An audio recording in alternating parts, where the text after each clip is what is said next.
అడుసుమల్లి శ్రీనివాసరావు గారు మొన్నటి వరకు లిక్కర్ స్కామ్లో జగన్మోహన్ రెడ్డిని అరెస్ట్ చేశారని చెప్పేసి కూడా హడావిడి చేశారు. కానీ ఏమైందోనేమో ఆ తర్వాతనేమో కూటమి ప్రభుత్వం కూడా కొంచెం సైలెంట్ అయిన పరిస్థితి జగన్ వ్యవహారంలో. అంటే పైన బీజేపీ కూటమిలో ముఖ్యంగా క్రియాశీలక పాత్ర పోషిస్తున్న ఇక టీడీపీ జనసేన బీజేపీ కూటమిలో ఉన్న నేపథ్యంలో పైన మోడీ కొంచెం తగ్గండి అన్నట్టు ఏమైనా హెచ్చరిక జారీ చేశారంటే ఏం చెప్తారు? ఇప్పుడు సునామీ వచ్చే ముందు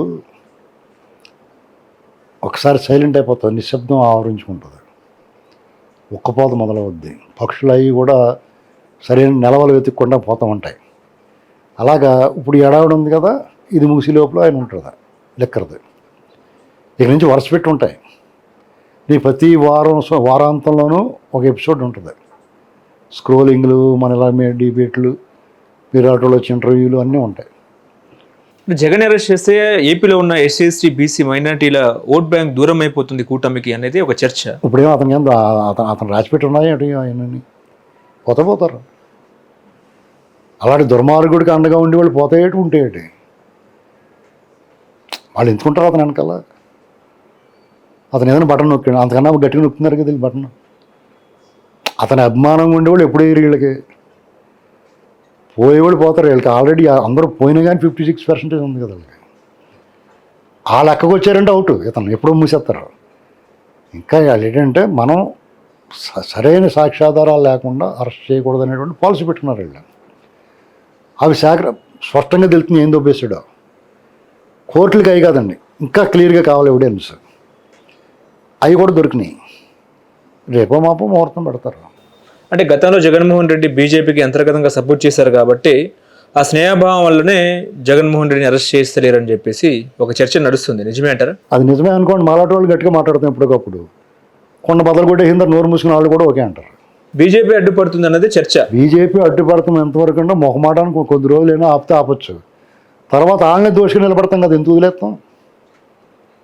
ఇవాళ మాట్లాడాను నేను వద్దన్నా. బీజేపీ పాత్ర ఏమైనా ఉందా, ఎందుకు వదిలేస్తున్నారండి? ఖచ్చితంగా మాట్లాడతాం. ఎందుకు మాట్లాడు? జగన్మోహన్ రెడ్డి మాట్లాడిన వాళ్ళు వీళ్ళ మీద మాట్లాడలేమా? మాకు ఏ పార్టీ ప్రత్యేకించి కాదండి, ఎవడ అరాచకవాదో లోపల పోవాలి అంతే. దీనికి ఆ పార్టీ మీద ప్రేమ, ఈ పార్టీ మీద ప్రేమ ఏముండదు. కానీ ఒక అదృశ్య శక్తి అడ్డుకుంటుంది చంద్రబాబు నాయుడిని ఢిల్లీలో. అదే ఆ అదృశ్య శక్తిని, తెర వెనకన వ్యక్తిని బయటికి తీసుకొస్తాం. ప్రతిరోజు రాసి రంపన పెట్టేస్తాం వాళ్ళు అరెస్ట్ చేసి దాకా. ఎందుకు వెళ్ళేస్తాం? ఇప్పుడు మాది ప్రజల గొంతండి, ప్రజలు ఏం కోరుకుంటున్నారో అదే మాట్లాడుతున్నాం. ఆ పని అయ్యే వరకు కూడా నిద్రం. Jaganmohan Reddy behind the bars వెనకాల చూడటమే మాకు లక్ష్యం. అతను చేసిన అరాచకాలు, అతను వ్యక్తిగతంగా మాకేం కక్ష లేదు. అతను కులద్వేషం, ప్రాంతాల మీద ద్వేషం, వ్యక్తుల మీద ద్వేషం, అవినీతి, అరాచకం, దుర్మార్గం, మానసికంగా హింసించడం, అడ్డగోలు వ్యవహారాలు, పెత్తనం కోసం డబ్బులు దోచేయడం, అధికారం కోసం అడ్డదారులు తొక్కడం, ఇవన్నిటిని మేము చిరాకు వచ్చేసి ఉన్నాం. దానికి ఎట్టి పరిస్థితుల్లో శిక్ష పడాలి. ఎందుకంటే అక్కడితో ఆ దుర్మార్గపు అరాచకపు పర్వం ఆగిపోవాలి. ఇంకొకటి ఎవడని చేస్తే కూడా బాబు మన లోపలేసినట్టు వేస్తారు, మనకి దోలు తీరిపోతారా బాబు, అందరూ టైం ఇచ్చుడు దూరంగా పారిపోతారని చెప్పేసి అర్థం అవ్వాలి. అతను ఇప్పటికే పోతున్నారు కదా, చాలామంది పోయారు వదిలేసి. వాళ్ళకి ఇంకా బెయిల్ కూడా రాని పరిస్థితి. ఎవరికి? వల్లభనేని వంశీకి. అయినా అంటే బెయిల్ ఎప్పటికొకప్పుడు వస్తుందండి, మొత్తానికి బెయిల్ రాకుండా ఆపలేడు అవ్వడం. వాళ్ళ మీద కేసులు తీవ్రత అలాంటిది. ఒకటి దాంట్లో వచ్చిన ఇంకో దాంట్లో. ఇప్పుడు వీళ్ళకున్న సమస్య ఏంటంటే వీళ్ళు ఎవరో ఏం లెక్చర్, వీళ్ళు కరుడు కట్టిన వాళ్ళు, దీన్ని లెక్చర్, వీళ్ళు జైలు బెయిల్కి లెక్చర్. కానీ ఈ పీటీ వారెంట్లు రాష్ట్ర వ్యాప్తంగా కేసులు అన్నోటికి వీళ్ళు దడదలు ఆడిపోతున్నారు. అది సమస్య. ఏపీలో లోకేష్ ఐటీకి మంత్రి, రెడ్ బుక్ మంత్రి అని చెప్పి వైసీపీ వాళ్ళు చెప్తున్నారు. రెడ్ బుక్కి ఐటీకి కూడా మంత్రి అని చెప్తున్నాను నేను. రెడ్ బుక్ ఆయన ఇచ్చిన హామీ కదా. ఐటీ సరిగ్గా చేయమని పర్లేదు, రెడ్ బుక్ చేయమని అడుగుతాం మేము ఒక సగటు పౌరుడిగా. ఎందుకంటే ఈ రెడ్ బుక్ అమలు చేసి వీళ్ళందరూ లోపల వేస్తే ఐటీ ఆటోమేటిక్గా డెవలప్ అవుతుంది. కంపెనీలు వస్తాయంటారా? ఆటోమేటిక్గా ప్రశాంతంగా ఉంటుంది అక్కడ వాతావరణం. ఏ కూడా ఉండదు, రౌడీలు గట్ట ఎవరు లేరండి, వెళ్ళిపోరండి అందరూ అంటే అందరూ వచ్చేస్తారు. ఇప్పుడు మహానాడు సభ తర్వాత పవన్ కళ్యాణ్కి చంద్రబాబుకి గ్యాప్ వచ్చింది అనేది సోషల్ మీడియాలో చక్కర్లు కొడుతున్నారు. అదే గ్యాప్ రావాలని కోరుకునే వాళ్ళు ఆశ. అది వాళ్ళు 9 దగ్గర పెట్టి అంటించుకున్నారని చెప్పాను కదా. ఎట్టి పరిస్థితుల్లో వాళ్ళు ఇడిపోవడం అనేది జరగదు. ఎందుకంటే ఒకళ్ళ అవసరం ఒకళ్ళు ఉంది, దానికి జాగ్రత్త కొనసాగించుకుంటారు వాళ్ళు. ఎవడన్నా తంపులు పెట్టాలనుకున్నాడు వాళ్ళ కాదు. ఎందుకంటే వాళ్ళు సర్వైవల్ అంతే. పైగా ఒకరి మీద ఒకరు లోటే ఉంది. జనసేన పవర్ ఎంజాయ్ చేస్తున్నారు, టీడీపీ పవర్ ఎంజాయ్ చేస్తున్నారు. ఒకరినొకరు తిట్టుకోవాల్సిన అవసరం కనపడతలేదు. చంద్రబాబు గారు పవన్ కళ్యాణ్ ఏదంటే అది ఓకే అంటున్నాడు, వీళ్ళు ఏమైనా ఆయన ఓకే అంటున్నాడు. ఇంక గొడవలు ఏముంటాయి? ఆ గొడవలు రావాలని ఉన్నాయనేటువంటిది ఆశ, కోరిక వీళ్ళకు ఉంటుంది. వైసీపీ బ్యాచ్కి లేదా బీజేపీలో ఉన్న జగన్ ప్రేమికులకి అది నెరవేరని ఆశ. ఈ ఆశ అడి ఆశ అన్నట్టుగా పరిస్థితి అలాగ ఉంది. అమరావతి శాశ్వత రాజధానిగా తీర్చిదిద్దే అవకాశం ఉందా, లేకపోతే ఇంకో ప్రభుత్వం వచ్చి ఆ తర్వాత ఇంకో ప్రభుత్వం వచ్చిన తర్వాత? అసలు ఆ ఆలోచనే రాంగ్ అండి.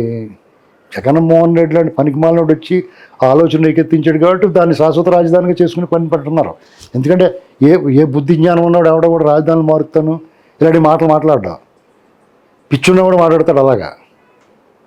లేకపోతే భూములు ఇచ్చారు అక్కడ అంతా కడుతున్నారు, నీ నచ్చినట్టు నువ్వు కట్టుకోవాల్సింది పోనీ. లేదా అంతలా కట్టలేకపోయినా నీకు చేతనైనట్టు నువ్వు కట్టుకోవచ్చు. నువ్వు బాగానే కట్టాను అన్నావు కదా, ఋషికొండ ప్యాలెస్ లాగా నీకు మంచి పేరు తెచ్చుకోవచ్చు కదా.